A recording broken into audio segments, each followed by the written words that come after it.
Billionaire marries overweight nanny as a bet with his son, but is shocked when the outcome changes his way of.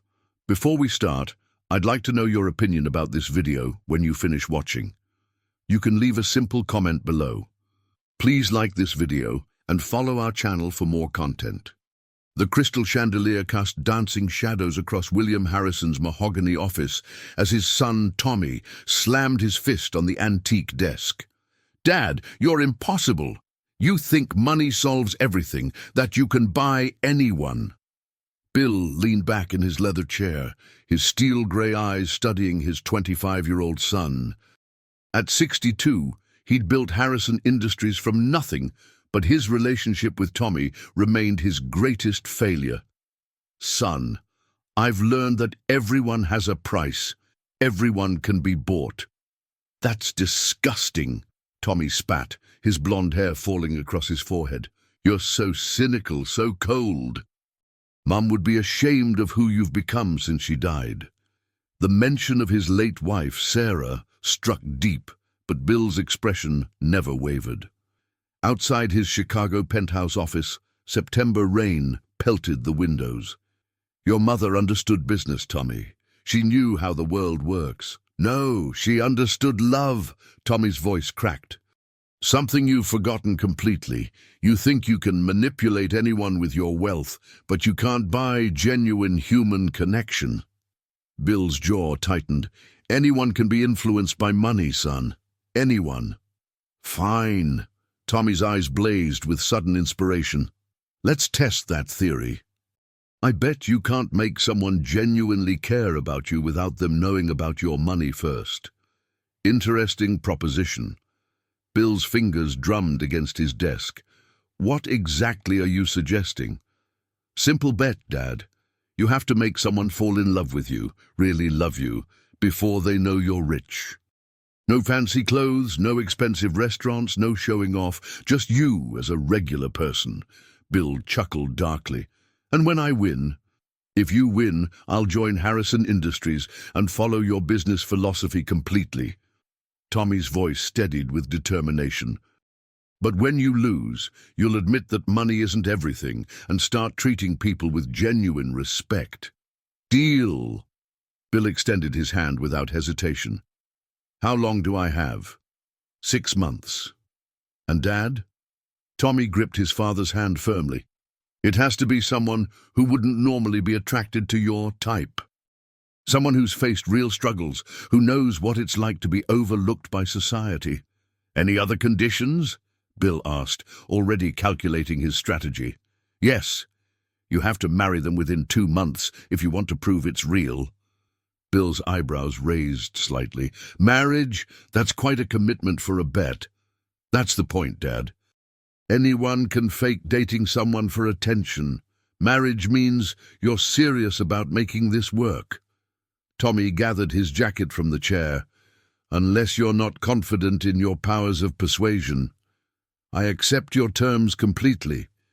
Bill stood, his tall frame casting a long shadow. "But choose the candidate carefully, son. I'd hate for this to be too easy." As Tommy headed toward the door, he paused. "Oh, and Dad, you'll need to handle Emma's care during this bet. She's been through enough instability since Mom died." After Tommy left, Bill stared out at the Chicago skyline, rain streaking down the glass. His 8-year-old daughter Emma had been struggling since his wife's death 2 years ago. The last nanny had quit just 3 weeks ago after Emma's emotional outbursts became too difficult to handle. Perhaps this challenge could solve 2 problems at once. He pressed his intercom button. "Janet, call the Morrison Nanny Agency. Tell them it's for a middle-class family in Rogers Park. Construction worker, modest income. I need someone immediately. Someone." He paused, remembering Tommy's words about struggles and being overlooked. Someone who really needs this opportunity. Sarah Mitchell checked her reflection in the cracked bathroom mirror of her tiny studio apartment, smoothing down her brown hair with trembling fingers. At 35, she carried extra weight that made finding work increasingly difficult. especially in Chicago's competitive nanny market. Her savings account showed 127. 43, barely enough for next week's groceries. "You can do this," she whispered to herself, practicing her smile. The Morrison agency had called with a placement in Rogers Park. Nothing glamorous, but she couldn't afford to be picky. Her last family had let her go after their teenage son made cruel comments about her appearance at a dinner party. The address led her to a modest two-story house on a quiet street in Rogers Park. The neighborhood was working class but safe, with small front yards and older cars parked along the curbs. She rang the doorbell, her heart pounding against her ribs. A tall man answered, wearing faded jeans and a construction company t-shirt with paint stains. His salt and pepper hair was slightly mussed and tired lines creased around his kind blue eyes. "You must be Sarah. I'm Bill Harrison." "Mr. Harrison, yes. Thank you for considering me on such short notice." Sarah clutched her worn purse, trying to project confidence despite her nervousness. "Please call me Bill. Come in." He stepped aside, and Sarah noticed his calloused hands and the genuine exhaustion in his manner, so different from the entitled fathers she usually encountered.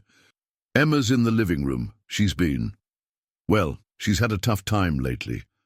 The house's interior was clean, but clearly lived in by a single father, with family photos scattered on side tables and Emma's artwork taped to the refrigerator. The furniture was nice but not expensive, the kind you'd find at a good discount store. A beautiful 8-year-old girl with pigtails looked up from her coloring book, her eyes red from recent tears.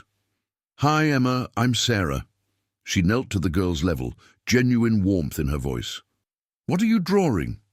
"It's our house, but I'm adding a rainbow because Daddy says rainbows mean good things are coming." Emma's voice was small, hesitant. "Are you going to leave like the others?" Sarah's heart broke at the question. "I'm here to take care of you, sweetheart, and I don't give up easily on people I care about." Bill watched the interaction carefully. Sarah's gentleness with Emma seemed authentic, and his daughter's shoulders relaxed slightly for the first time in weeks. "Sarah, could we talk privately for a moment?" They moved to the small kitchen while Emma continued coloring.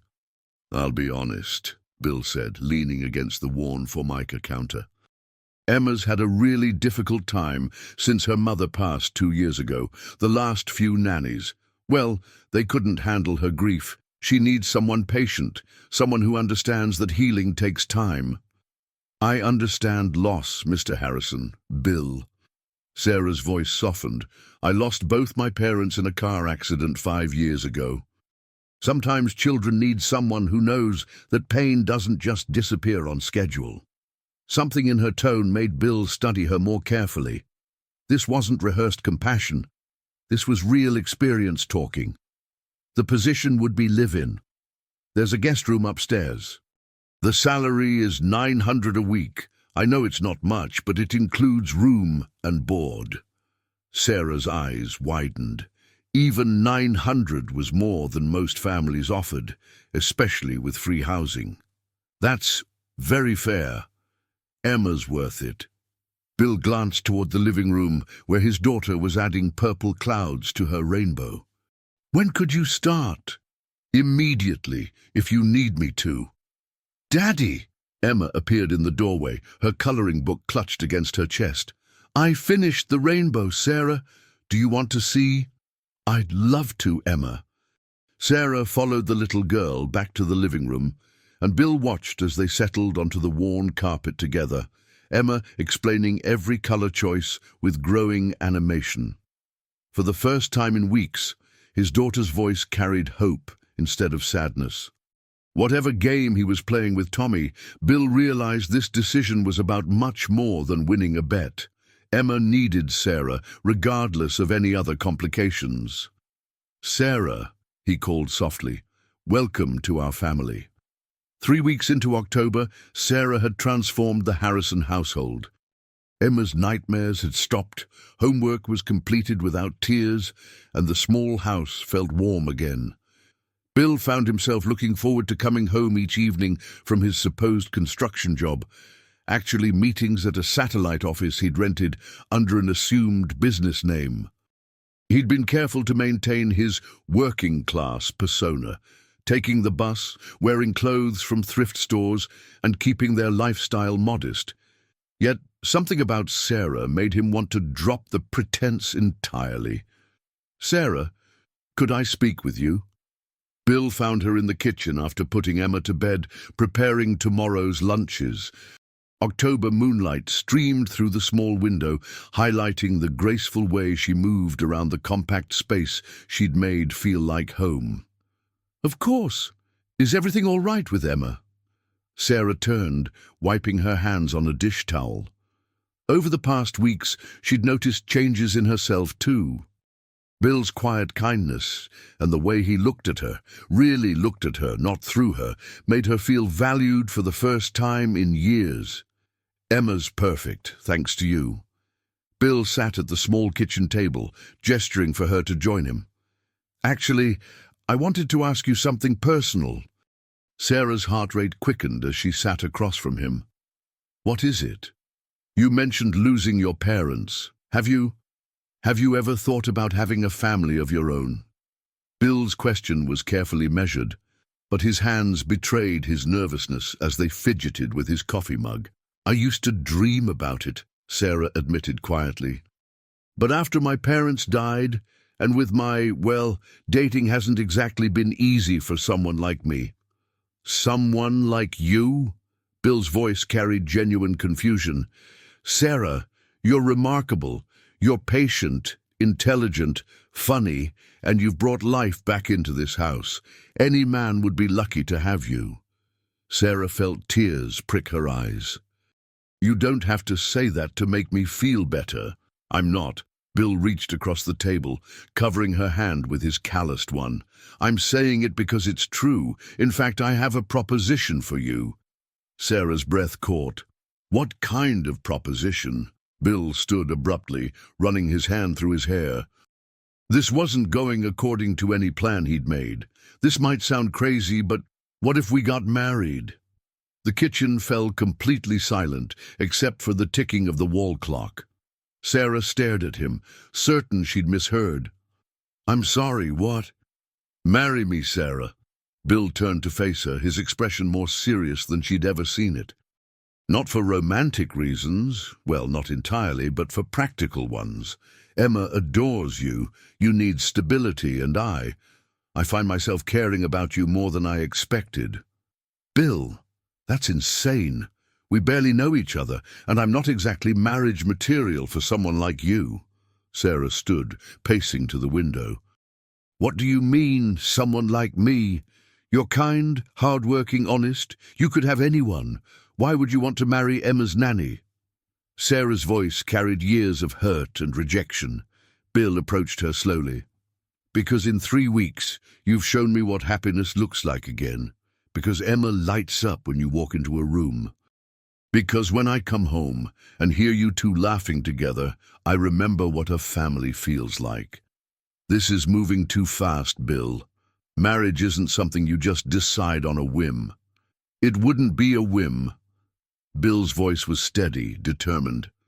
"We'd take it slow, build something real together. You'd have security, a home, a family who loves you. Emma would have the mother figure she desperately needs." Sarah turned to study his face in the moonlight. "And what would you get out of this arrangement?" "A chance at happiness I thought I'd lost forever," he answered simply. The honesty in his voice made Sarah's resolve waver. "I need time to think about this." "Of course, but Sarah—" Bill waited until she met his eyes. "Don't think you're not worthy of love. You are, more than you know." 2 weeks later, Sarah stood in front of a small chapel on the outskirts of Chicago, wearing a simple cream-colored dress she'd bought at a thrift store.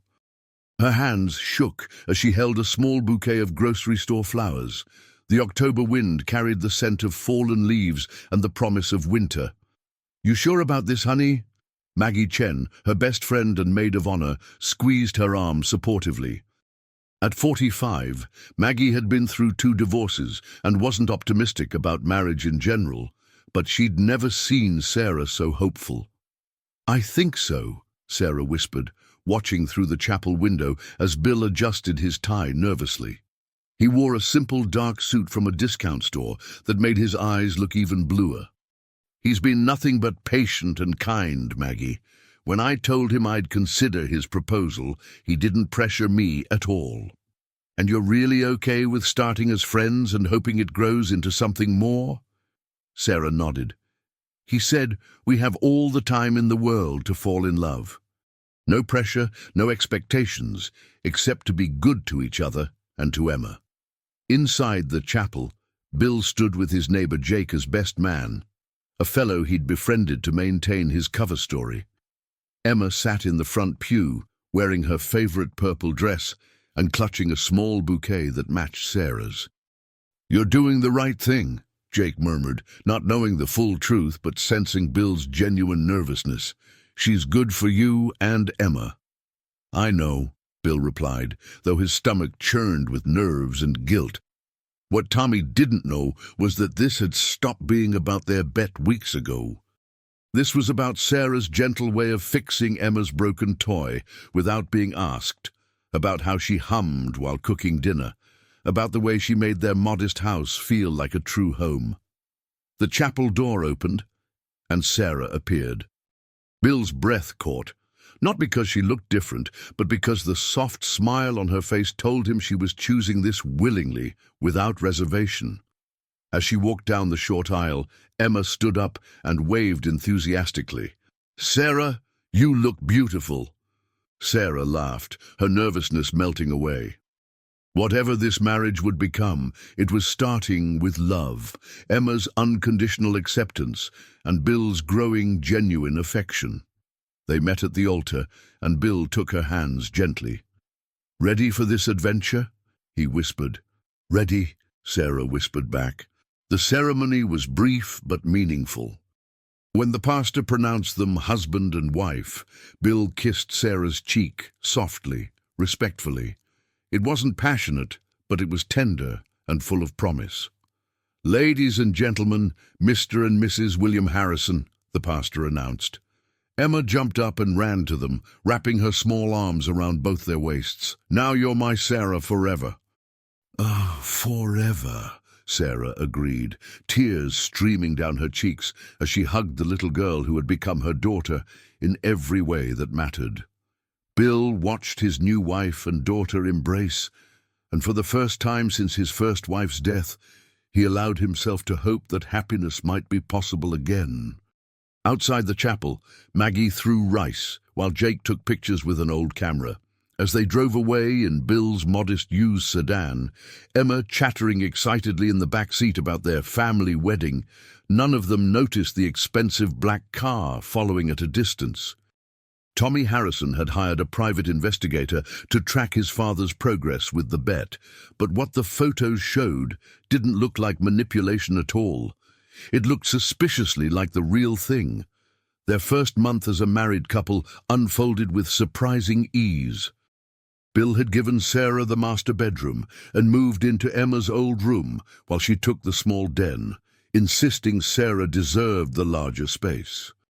They fell into domestic rhythms that felt natural, Sarah making breakfast, while Bill helped Emma with her hair, family dinners where Emma dominated conversation with stories from school, quiet evenings with Bill reading work papers, while Sarah helped Emma with homework.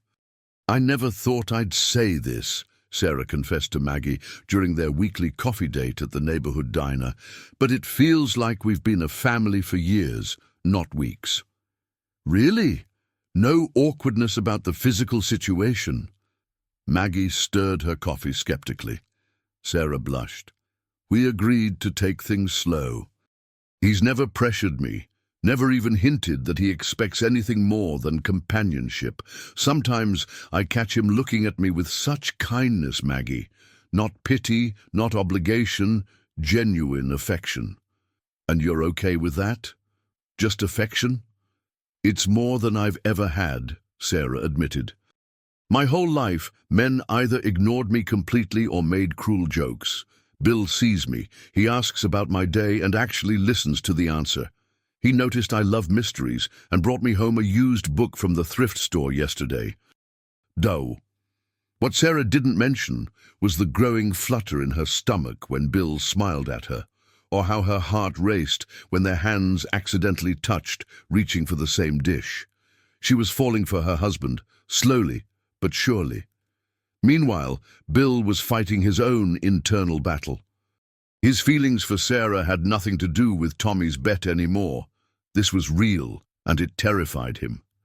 Every morning when he saw her gentle patience with Emma, every evening when her presence made their house feel like home, he fell a little deeper. "Dad, you seem different," Emma observed during their Saturday morning pancake ritual. Sarah had gone grocery shopping, giving them rare alone time. "Different how, sweetheart? Happier. You smile more now that Sarah lives with us." Emma poured syrup in careful patterns on her pancakes. "Do you love her like you loved Mommy?" Bill paused, his fork halfway to his mouth. "What do you think about that idea, Em?" "I think Mommy would want you to be happy, and Sarah makes you happy. She makes me happy too." Emma's 8-year-old wisdom struck him speechless. "Plus, she makes better cookies than anyone, and she doesn't get mad when I have bad dreams." That afternoon, while Emma napped and Sarah read on the living room couch, Bill found himself studying his wife's profile. She'd gained a quiet confidence since their wedding, standing straighter, smiling more readily. The changes were subtle but beautiful. "Bill?" Sarah looked up from her book. "You're staring." "Sorry. I was just thinking how nice this is, peaceful." Sarah marked her page and set the book aside. "Can I ask you something personal?" "We're married, Sarah. Everything's personal now. Do you ever do you wish you'd married someone more?" She gestured vaguely at herself. "More what?" Bill moved from his chair to sit on the coffee table facing her, his expression serious. "Someone prettier, thinner, someone who fits better with who you are." Bill reached for her hands, holding them gently. "Sarah Harrison, listen to me carefully. I chose you. Not because I had to, not because I felt sorry for you, but because you're exactly what Emma and I needed in our lives." "But surely you must think about—" "I think about how Emma hasn't had a nightmare since you moved in. I think about how you hum while you cook, and how our house feels alive again. I think about your laugh and how patient you are, and how lucky I am that you said yes to this crazy arrangement." Sarah's eyes filled with tears. "I'm falling for you, Bill. I know that wasn't part of our deal, but I can't help it." Bill's heart hammered against his ribs. "Sarah, you don't have to say anything. I just wanted you to know that this stopped being just practical for me weeks ago." Instead of speaking, Bill cupped her face gently in his hands and kissed her. Not the respectful peck from their wedding, but a real kiss full of affection and promise and hope. When they broke apart, Sarah was crying. "Happy tears?" Bill asked softly. "The happiest." November brought the first snow to Chicago, and with it, subtle changes that had Bill questioning everything he thought he knew about attraction and love. Sarah had begun taking evening walks around the neighborhood, often returning with rosy cheeks and increased energy.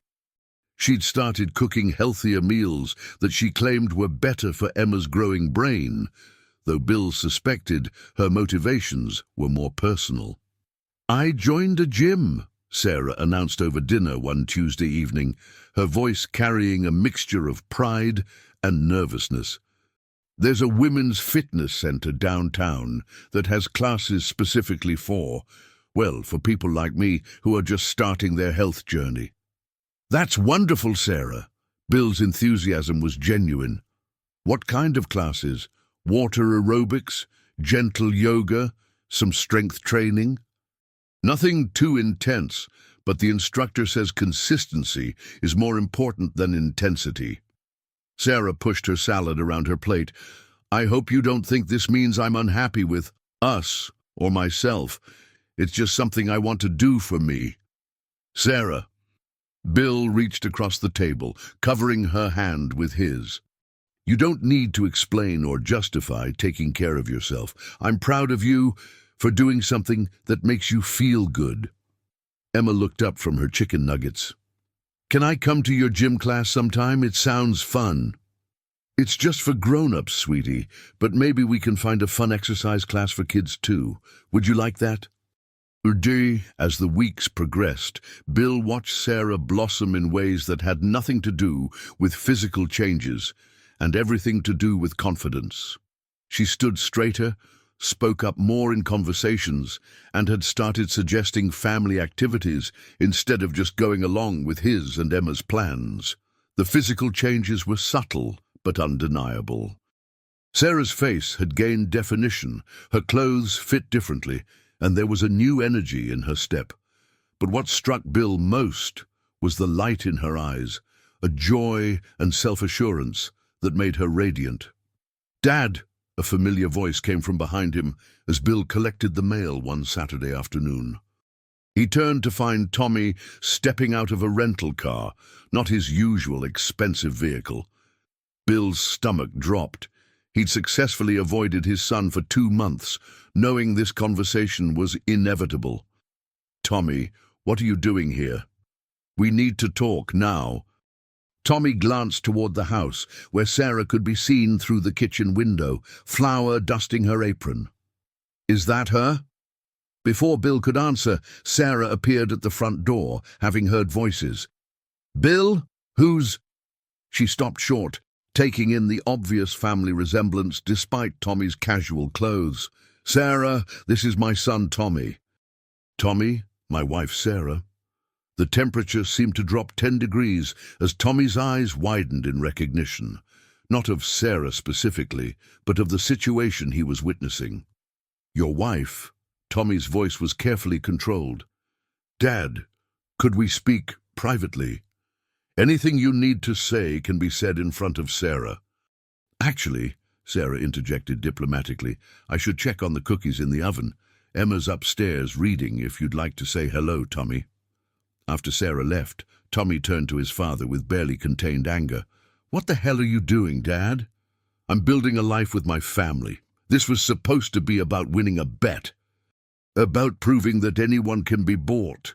Tommy's voice rose dangerously. "You've actually married someone, and she has no idea who you really are." Bill's jaw tightened. "Lower your voice. Emma doesn't know about any bet, and neither does Sarah." "This is insane, Dad. What happens when she finds out you're worth billions? When she realizes this whole thing started as a game to prove a point about human nature?" The question hit Bill like a physical blow because it was the same one that kept him awake at night. "It stopped being about the bet weeks ago, Tommy. I care about Sarah, really care about her. Do you hear yourself? You're living a lie. Every day you don't tell her the truth. You're betraying her trust." Tommy paced the small living room. "And what about Emma? She's getting attached to someone who might leave when she learns the truth." "Sarah won't leave. How can you be sure? How can you build a real relationship on such a massive deception?" Tommy's voice softened slightly. "Dad, I can see you care about her. That's exactly why you need to tell her the truth before this goes any further." Before Bill could respond, Emma's voice rang out from upstairs. "Sarah, come see what I drew." They could hear Sarah's light footsteps on the stairs, her gentle response to Emma's excitement. The sound of his daughter's laughter followed, and Bill realized that Tommy was right about one thing. Emma was deeply attached to Sarah now. Whatever happened between him and his wife, their daughter would be affected. "I need time to figure out how to tell her," Bill said finally. "How much time? Dad, she's going to find out eventually. Better it comes from you than from someone else." The oven timer chimed from the kitchen, and Sarah's voice called out cheerfully, "Cookies are ready!" Tommy looked at his father with something that might have been pity. "You're in love with her." "Yes," Bill admitted quietly, "I am." "Then you owe her the truth, all of it." December brought Chicago's harshest cold snap in years, but inside the Harrison home, tensions ran even icier. Bill had been avoiding Tommy's calls for 2 weeks, knowing his son was growing impatient with the deception. Sarah noticed the change in her husband's demeanor, the distracted looks, the way he startled when his phone rang, the growing distance in his eyes. "Bill, you've barely touched your dinner," Sarah observed during their usual family meal. Emma was chattering about her upcoming Christmas pageant, but Bill's mind was clearly elsewhere. "Sorry, just thinking about work. The construction project got delayed again." Bill forced a smile, but Sarah had learned to read his expressions over their months together. "Is everything okay? You've seemed worried lately. Are you concerned about job security?" Before Bill could answer, Emma piped up excitedly, "Daddy, can Sarah come to the Christmas pageant? I'm playing an angel." "Of course I'll be there, sweetheart. I wouldn't miss it for the world." Sarah reached over to tuck a strand of Emma's hair behind her ear, the gesture so natural and loving that Bill's heart clenched with guilt. After Emma went to bed, Sarah found Bill standing by the living room window, watching snow fall under the streetlights. She'd changed significantly over the past month. Her new fitness routine had given her more energy and confidence, but more importantly, marriage had given her a sense of belonging she'd never experienced. "Talk to me," she said softly, joining him at the window. "What's really bothering you? Is it the job situation? We can tighten our budget if needed." Bill turned to study his wife's face.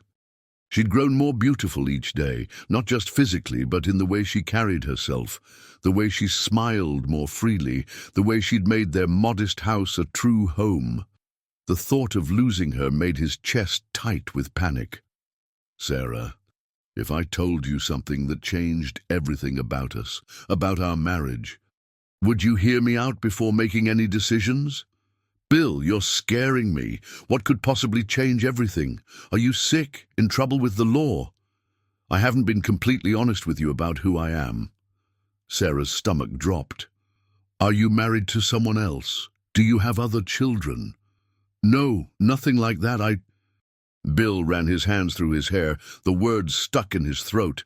"I need to show you something." He led her to the small desk in the corner where he kept his work papers. With trembling hands, he pulled out a newspaper clipping he'd been carrying for weeks, dreading this moment. The headline read, "Harrison Industries CEO donates $50 million to children's hospitals." Sarah stared at the photo, unmistakably Bill, in an expensive suit, shaking hands with Chicago's mayor. Her hands began to shake as she read the article describing him as one of Chicago's most prominent business leaders. "I don't understand," she whispered, sinking into the desk chair. "My name is William Harrison. I own Harrison Industries. The construction job, this modest house, the careful budget we live on, it's all been a performance." The silence stretched between them, broken only by the ticking of the wall clock and Emma's soft breathing from upstairs. Sarah stared at the newspaper photo, then at her husband, as if seeing him for the first time. "Why?" Her voice was barely audible. "It started as a bet with Tommy. He said I couldn't make someone love me without them knowing about my money first. He was trying to prove that I was wrong about human nature, that not everyone can be bought." Sarah's face went white. "A bet. Our marriage was a bet." "Sarah, listen to me. Get away from me." Sarah stood abruptly, backing toward the stairs. "Don't touch me. Don't say another word." "Please, let me explain." "Explain what?" "That you've been lying to me every single day for months, that you married me as some kind of social experiment." Tears streamed down her face, but her voice remained steady with cold fury. "It stopped being about the bet weeks ago. I fell in love with you, Sarah. Really, truly in love." "How can I believe anything you say? How do I know this isn't just another manipulation?" Sarah wiped her tears angrily. "Do you have any idea what you've done to me?" "I trusted you. I opened my heart to you. I let myself believe that someone could actually love me." "Someone does love you. I love you." You love the woman you created, the grateful little wife who's so pathetic she'd accept a marriage proposal from a stranger.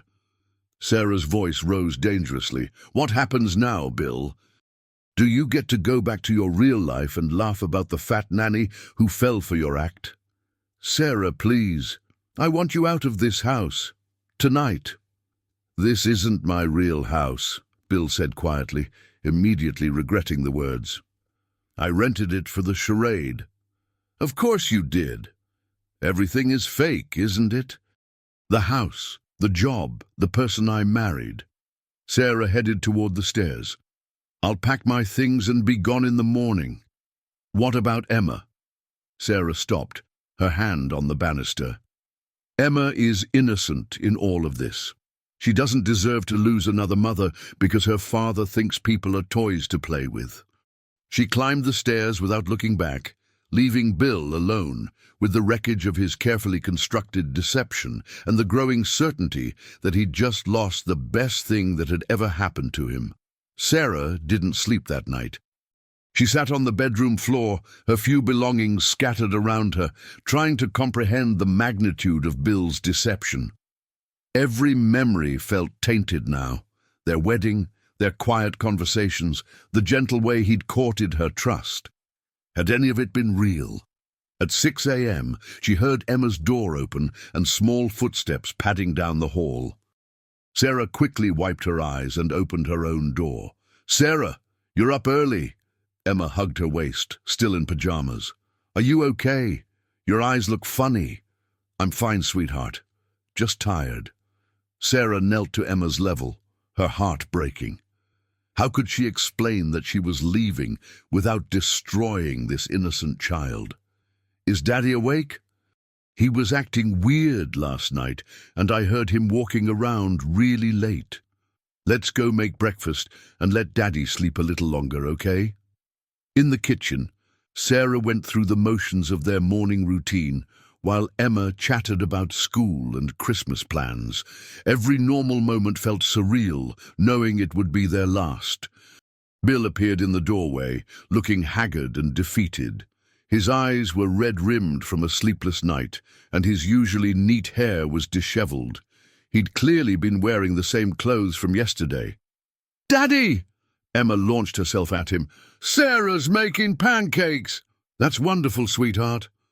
Bill's voice was hoarse as he met Sarah's eyes over Emma's head. The pain in his expression was almost unbearable to witness.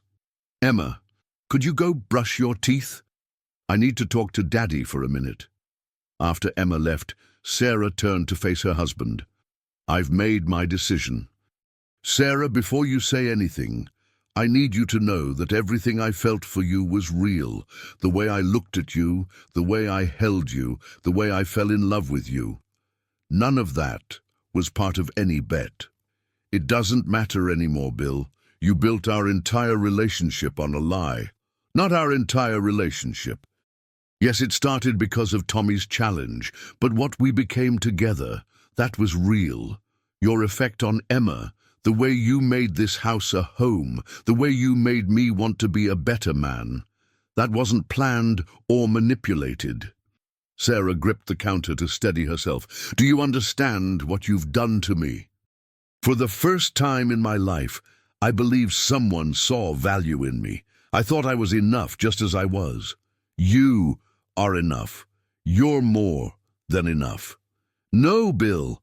The woman you married was enough for the bet. But what happens now?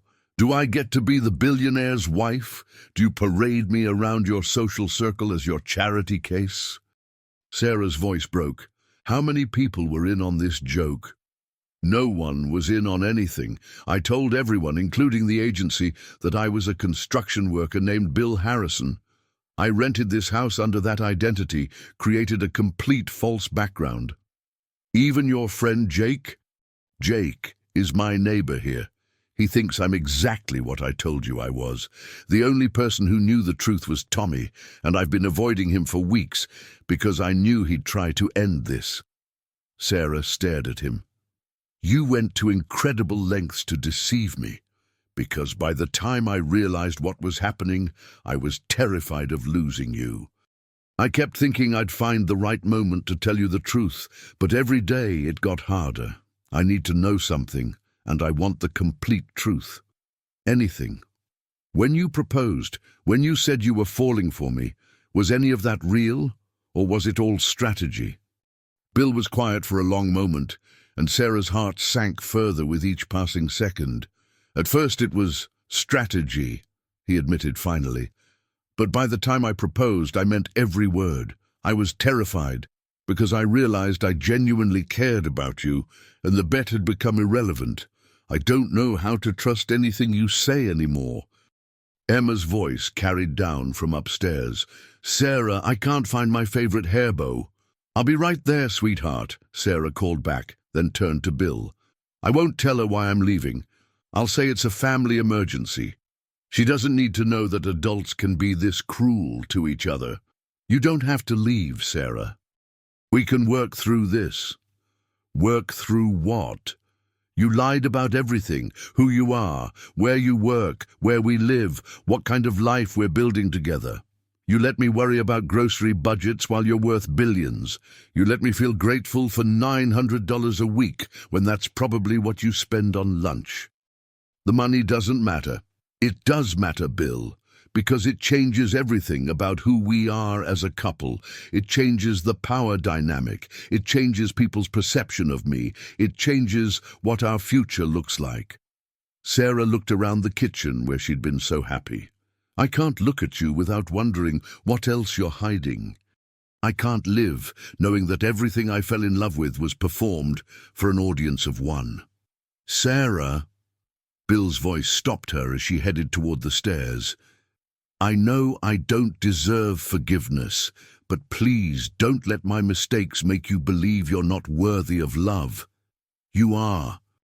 Everything good that happened between us, that was because of who you are, not because of any manipulation on my part. Sarah didn't turn around. Goodbye, Bill. As she climbed the stairs to face Emma, Sarah realized that Bill had given her something unexpected. For a few months, she'd experienced what it felt like to be truly valued. Even if it was built on lies, the feelings had been real. Now she had to figure out how to hold on to that self-worth without him. 2 weeks into December, Sarah sat in Maggie's cramped apartment above the bakery, staring at her phone as Emma's number appeared on the screen for the 5th time that day. She'd been staying with Maggie since leaving Bill, sleeping on the couch and trying to rebuild her life from scratch. You can't keep ignoring that child, Maggie said gently, setting a cup of tea beside Sarah. Whatever Bill did, Emma doesn't deserve to be abandoned. I'm not abandoning her. I'm protecting her from getting more attached to someone who might disappear from her life. Honey, you already disappeared from her life. Sarah's phone buzzed with a text from Emma. Sarah, Daddy says you had a family emergency. Are you okay? I miss you. When are you coming home? The message broke Sarah's heart. She typed back, I'm okay, sweetheart. I miss you too. Take care of Daddy for me. Immediately her phone rang. Emma's name appeared on the screen. Answer it, Maggie urged.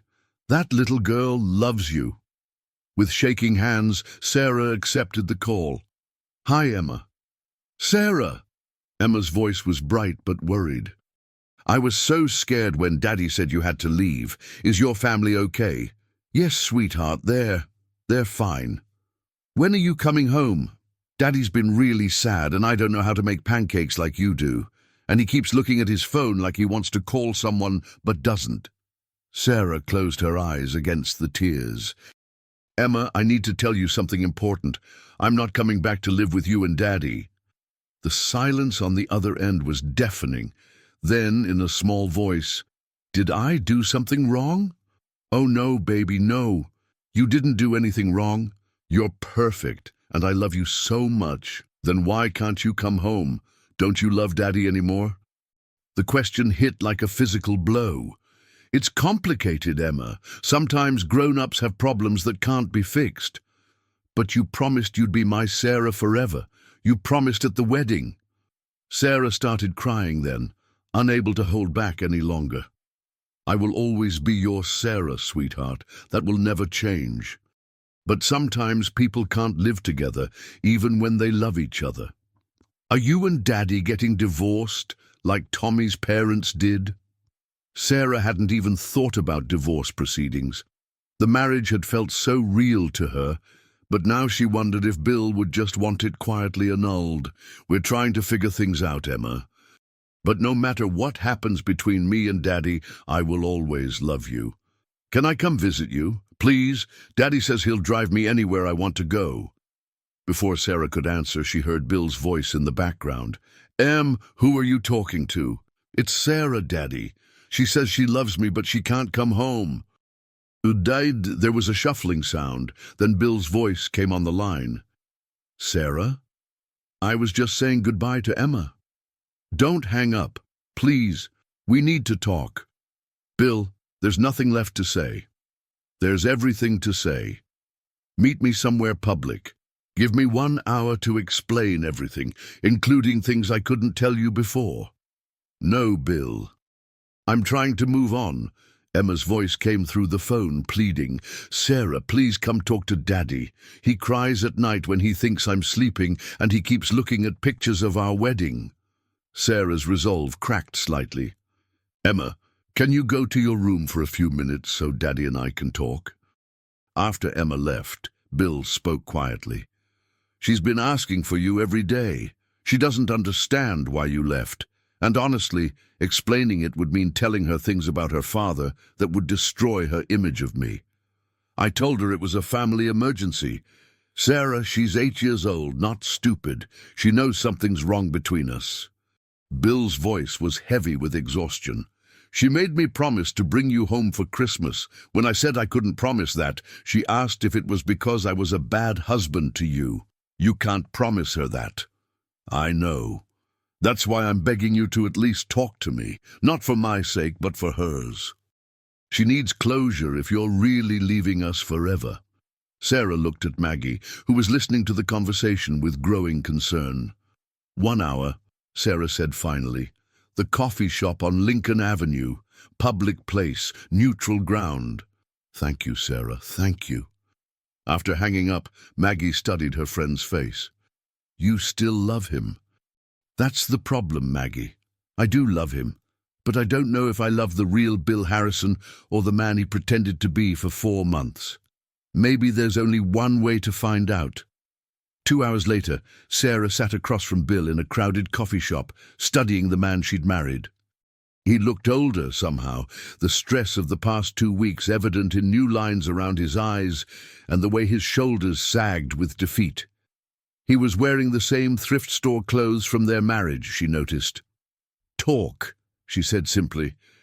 I've been thinking about what you said, about building our relationship on lies, Bill began carefully.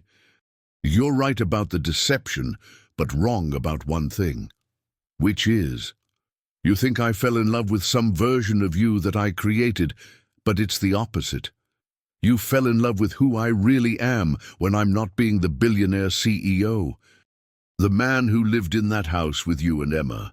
That's who I am when I'm not performing for the business world. Sarah stirred her coffee, not meeting his eyes. How do I know this isn't just another performance? Because I'm about to tell you something that proves I'm the biggest fool in Chicago. Bill reached into his jacket pocket and pulled out a folded document, placing it on the table between them. Sarah glanced at it, but didn't touch it. It's a contract, Bill said quietly. One that I had my lawyer draw up 3 weeks ago when I realized I was in too deep. Sarah's eyebrows rose. What kind of contract? A document that would transfer $2 million to you, regardless of what happened with our marriage. I was trying to find a way to give you financial security without it looking like I was buying you. Sarah stared at the papers. $2 million. I realized that if this whole thing fell apart, you'd be left with nothing. You gave up your apartment, your job searching, your independence to marry me. I wanted to make sure you'd be okay, no matter what. But why didn't you give it to me? Bill ran his hands through his hair. Because every time I tried to tell you the truth, I'd look at you and Emma together, and I couldn't bear the thought of destroying what we'd built. So I kept procrastinating, thinking I'd find the perfect moment. Sarah unfolded the document, reading carefully. This says you'll pay me $2 million for services rendered as wife and mother figure. Bill, this makes it sound like I was a paid employee.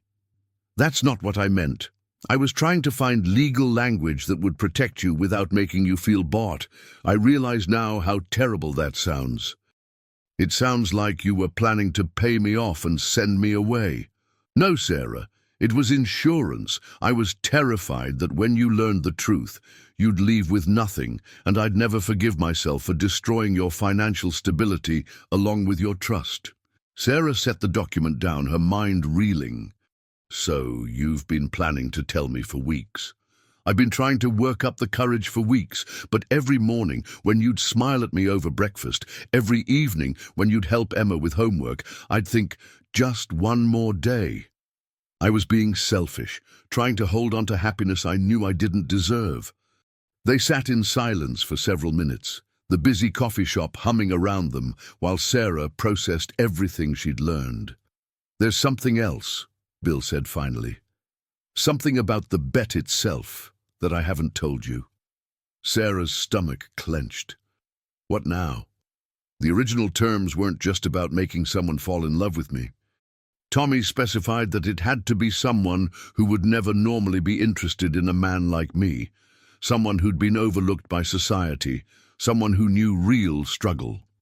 So you specifically targeted desperate women? That's what makes me feel sick about the whole thing, Sarah. Yes, I told the agency I wanted someone who really needed the job, someone who wouldn't ask too many questions. I was looking for vulnerability I could exploit.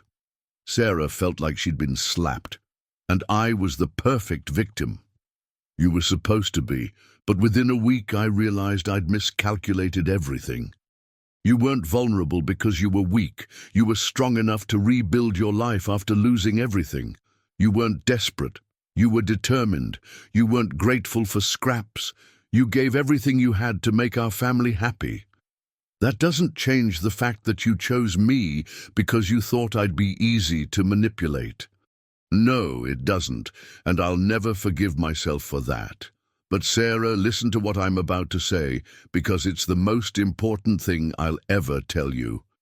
Sarah looked up at him, seeing genuine anguish in his expression. You proved Tommy right, and me wrong about everything. I thought people could be bought, that everyone had a price. But you never asked for anything beyond basic respect and kindness.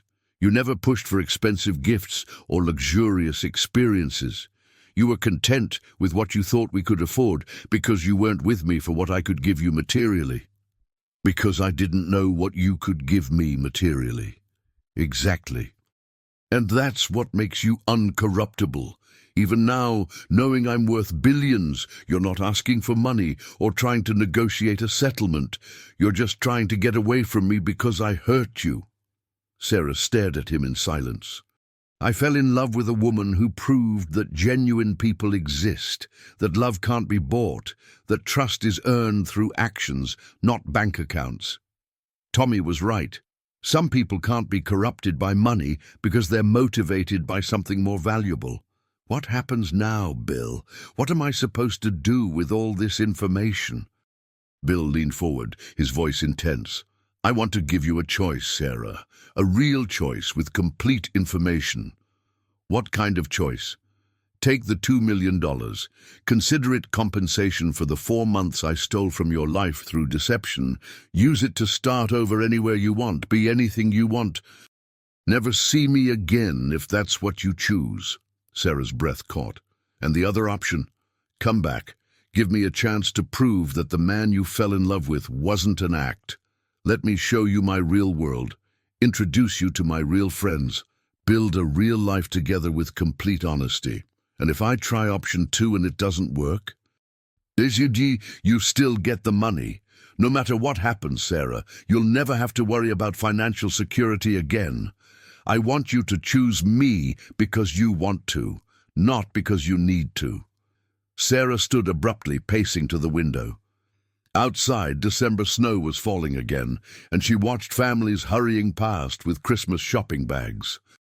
"I need to ask you something, Bill, and I need a completely honest answer. Anything. If there had been no bet, if Tommy had never challenged you, if you'd met me at the nanny agency as your real self, would you have given me a second look?" Bill was quiet for so long that Sarah turned to face him. His expression was thoughtful, almost pained. "Honestly? Probably not initially.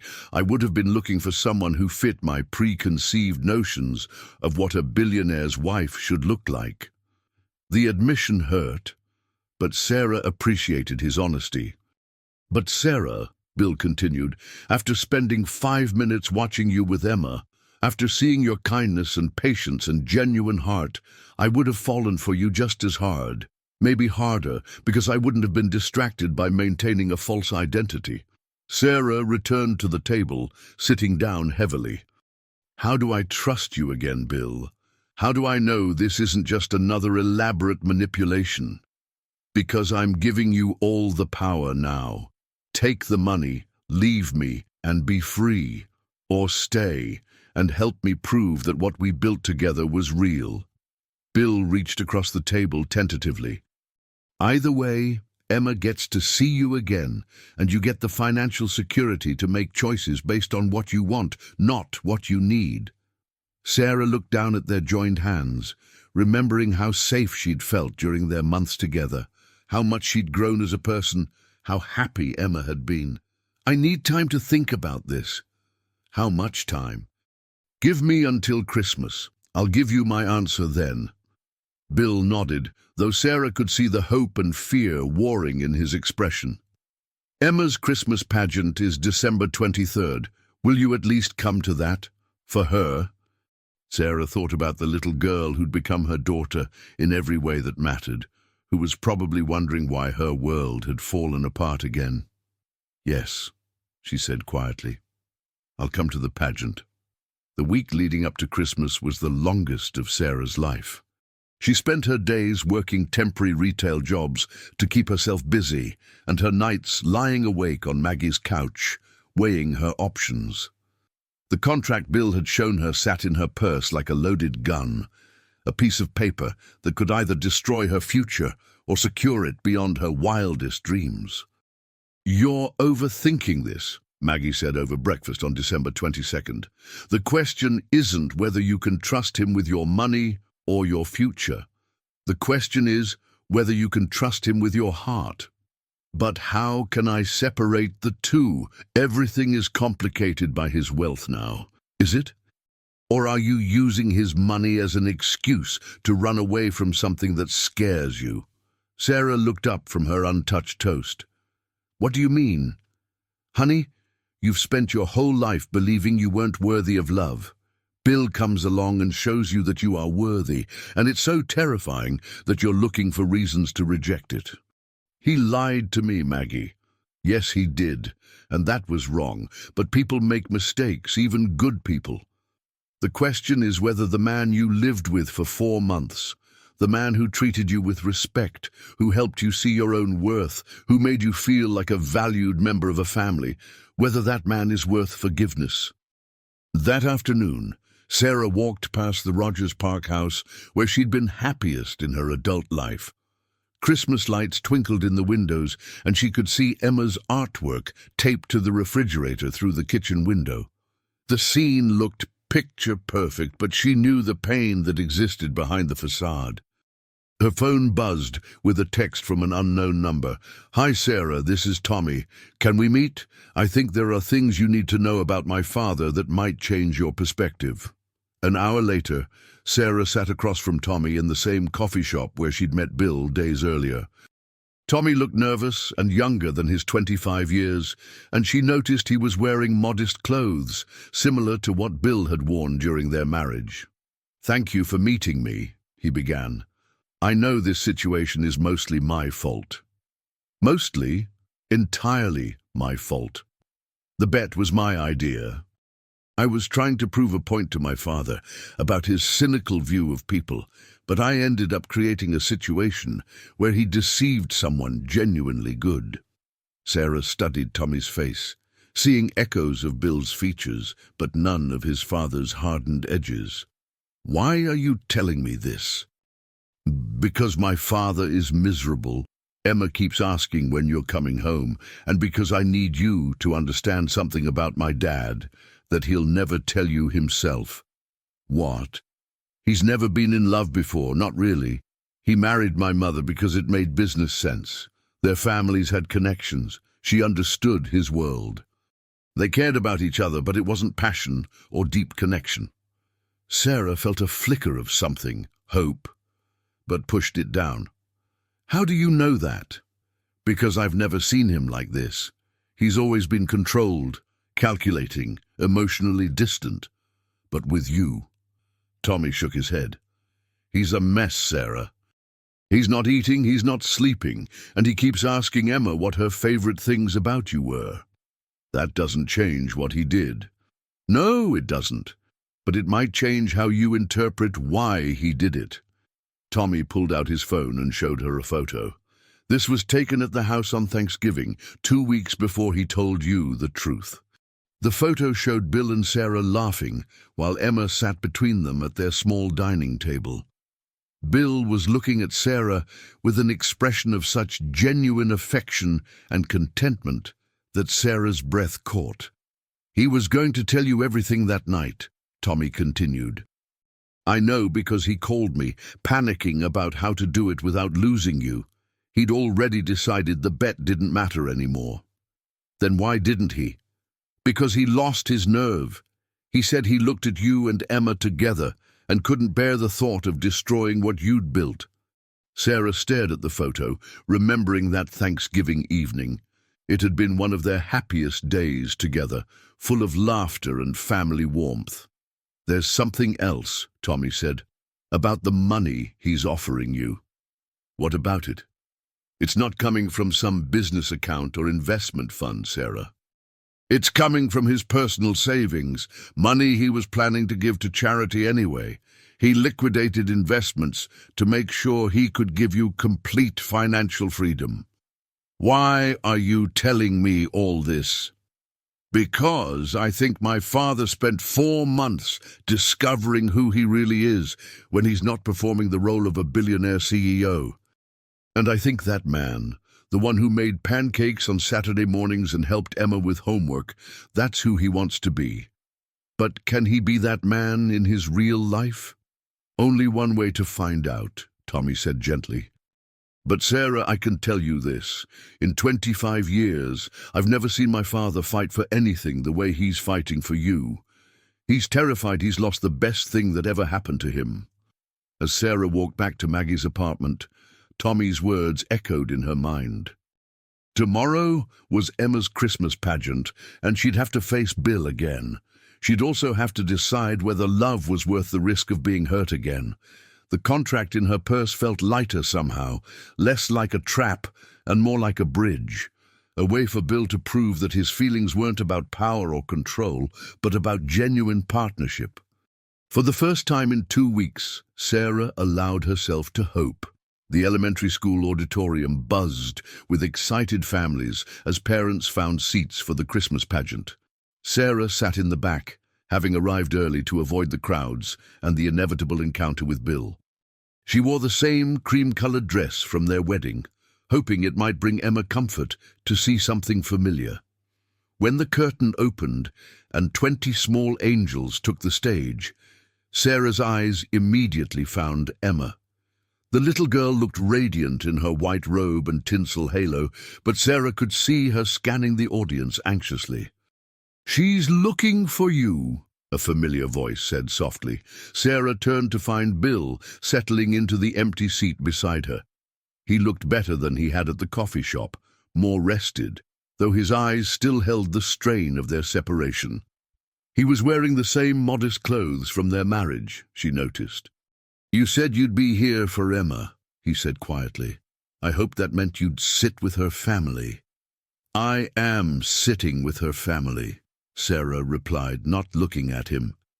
They watched in silence as Emma delivered her lines perfectly, her clear voice carrying across the auditorium as she announced the birth of hope to a waiting world. When she spotted Sarah in the audience, her face lit up with such joy that several parents around them smiled at her obvious happiness. After the performance, Emma ran straight to Sarah, her costume wings flapping behind her. "Sarah, you came! You came!" She launched herself into Sarah's arms, and Sarah held her tight, breathing in the familiar scent of her shampoo. "I promised I would, sweetheart. You were absolutely perfect up there. Did you see me find the star? I almost forgot my line. But then I saw you and remembered. I saw everything. I'm so proud of you." Emma pulled back to look at Sarah seriously. "Are you coming home now? It's Christmas Eve tomorrow, and Santa needs to know where to bring your presents." Sarah's eyes filled with tears. "Emma, Actually," Bill interrupted gently, "Sarah and I need to talk about that. Emma, why don't you go tell Mrs. Peterson how wonderful her angels were?" After Emma skipped away, Bill turned to Sarah. "Have you made your decision?" Sarah reached into her purse and pulled out the contract, handing it back to him. "I don't want your money, Bill." His face fell. "I understand." "No, you don't." Sarah stood, and Bill followed suit. "I don't want your money, because I don't want our relationship to be about financial security or safety nets or proving points about human nature." Bill's expression shifted from disappointment to cautious hope. "I want to come home because I love you," Sarah continued. "Not the billionaire version of you, not the construction worker version of you, but you. The man who makes pancakes on Saturday mornings and reads Emma bedtime stories and falls asleep on the couch watching movies with his family." "Sarah, I'm not finished." Her voice was steady, determined. "If we do this, we do it right. No more lies, no more deception, no more games. I meet your real friends, I see your real world, and we figure out how to build a real life together.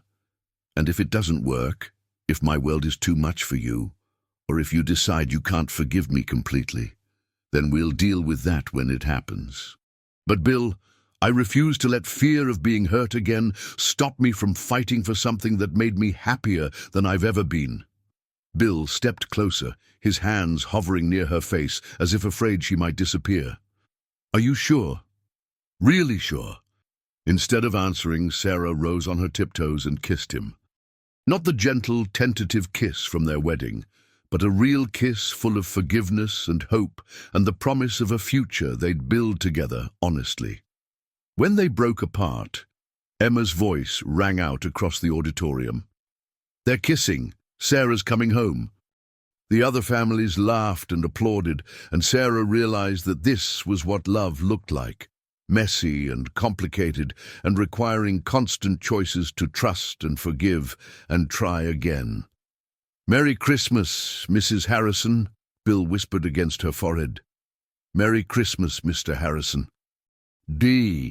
As they walked out of the school with Emma between them, chattering excitedly about Christmas morning plans, Sarah reflected on the strange journey that had brought them together. Bill had started with a bet about whether people could be bought, but he'd learned something far more valuable, that real love couldn't be purchased, manipulated, or controlled. It could only be chosen every day by two people willing to be vulnerable enough to let it grow. 6 months later, Sarah and Bill renewed their vows in a small ceremony attended by Emma, Tommy, Maggie, and a few close friends from both their worlds. This time, there were no secrets, no hidden agendas, and no bets. Just two people who had learned that sometimes the most unexpected love stories are the most worth telling. The contract was never signed. Instead, they built their marriage on something far more valuable than legal documents: daily choices to trust, communicate, and choose love over fear. And if you asked Emma, she'd tell you that the best part wasn't the fancy penthouse they eventually moved to, or the amazing vacations they took as a family. The best part was that her daddy smiled every morning when he saw Sarah making breakfast, and Sarah hummed while she cooked because she knew she was exactly where she belonged. Sometimes the most beautiful love stories begin with the worst possible intentions, but grow into something real through the simple act of choosing each other over and over again until the choice becomes as natural as breathing.